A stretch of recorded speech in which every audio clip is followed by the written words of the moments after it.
Gravitational field के chapter में आज हम बात करेंगे ग्रेविटेशनल सेल्फ एनर्जी की। ग्रेविटेशनल सेल्फ एनर्जी क्या होती है? It is the amount of work done in assembling the body by bringing their elements from infinity to that body. अर्थात जब कोई बॉडी बनती है तो वो कैसे बनेगी, उसके जो छोटे छोटे से एलिमेंट हैं या जिन टुकड़ों से या जिन एटम्स से या जिन पार्टिकल से वो बनती है, वो पार्टिकल्स अगर इन्फिनिटी से लेकर उस पिंड तक आते हैं, उस बॉडी तक आते हैं, और तब वो बहुत सारे पार्टिकल से मिलके या टुकड़ों से मिलके एक बॉडी बनती है।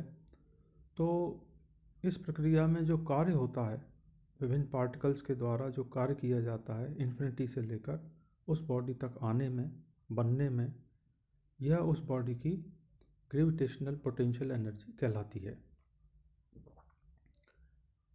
चूँकि ग्रेविटेशनल फील्ड एक अट्रैक्टिव फोर्स है, ग्रेविटेशनल जो फोर्स है वो अट्रैक्टिव फोर्स है, इसलिए ग्रेविटेशनल सेल्फ एनर्जी हमेशा नेगेटिव होती है।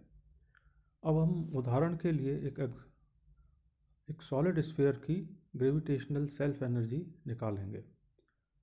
जैसा चित्र में दिखाया गया है कि इस स्फीयर का मास m है, कैपिटल M से शो किया है, रेडियस इसका r है, कैपिटल R, और डेंसिटी इस स्फीयर की, इस गोले की रो है। तो हम रो को लिख सकते हैं m/4/3 πr³। ये स्फीयर कैसे बना, हम ये इमेजिन कर सकते हैं कि ये बहुत सारी कंसंट्रिक स्फेरिकल शेल से मिलकर बना है, जिनकी रेडियस जो है वो 0 से लेकर r तक है। अर्थात विभिन्न जो स्फेरिकल शेल्स हैं उनका जो रेडियस होगा वो 0 से r के बीच में कुछ भी हो सकता है।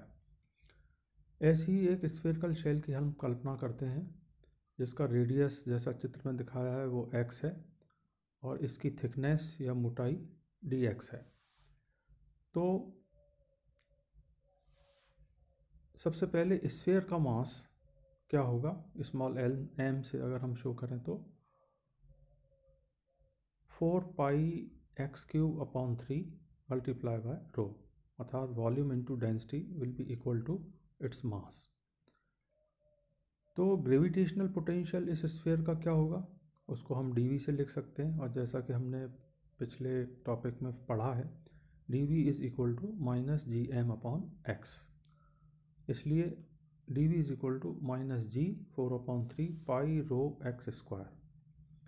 अब हम स्फेरिकल शेल की बात करते हैं। Mass of spherical shell of radius x and thickness dx will be, it is shown by m'।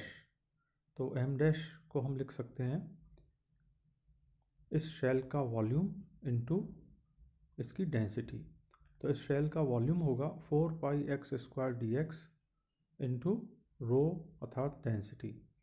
तो m' हो जाएगा 4πx² dx into rho. Change in gravitational potential energy by the addition of this spherical shell will be. तो इस गोले में जो अभी बन रहा है, बनने की प्रक्रिया में है, उसमें ये जो स्फेरिकल शेल जब ऐड होगी तो ठोस गोले की पोटेंशियल एनर्जी में क्या परिवर्तन आएगा, उसको हम लिख सकते हैं du से।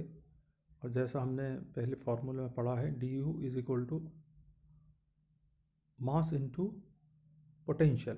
तो चूंकि हम यहाँ लिख रहे हैं चेंज अर्थात du, तो ये फॉर्मूला हो जाएगा du is equal to m' into dv। m' जो मास है वो स्फेरिकल शेल का मास है, जो चेंज आएगा पोटेंशियल एनर्जी में वो भी स्फेरिकल शेल की वजह से आएगा, इसलिए मास भी उसका लिया है और चेंज भी उसी के लिए लिया गया है। तो m' की वैल्यू पुट कर दें इक्वेशन में, और dv की एक वैल्यू भी पुट कर देंगे, और उसके बाद जब हम सॉल्व करेंगे तो du की वैल्यू आएगी -16 π² इंटू x⁴ इंटू dx।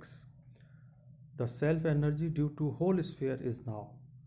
तो ऐसे जब पूरा स्फीयर बनेगा, जैसा मैंने बताया कि एक एक स्फेरिकल शेल के मिलने से बनेगा, पहले छोटी स्फेरिकल शेल, फिर उसके बाद उससे बड़ी, फिर उससे बड़ी, उनके रेडियस चेंज होते जाएंगे, और एक के बाद एक स्फेरिकल शेल ऐड होती चली जाएगी और पूरा एक ठोस गोला बनेगा जिसका अंतिम रेडियस होगा कैपिटल आर।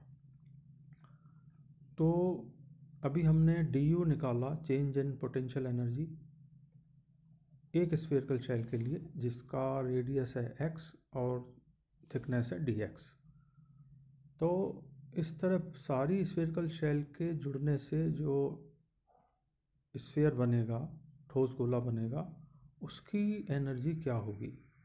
तो वो हम इस इक्वेशन को, जो du की इक्वेशन है, उसको हम इंटीग्रेट करेंगे 0 से कैपिटल R के बीच में। तो the self energy due to whole sphere is, उसको हम U से लिख सकते हैं 16 pi square rho square upon 3। ये कांस्टेंट है इसलिए इसको इंटीग्रेशन से बाहर निकाल लिया और इंटीग्रेशन होगा 0 से R लिमिट के बीच में x raise to power 4 into dx।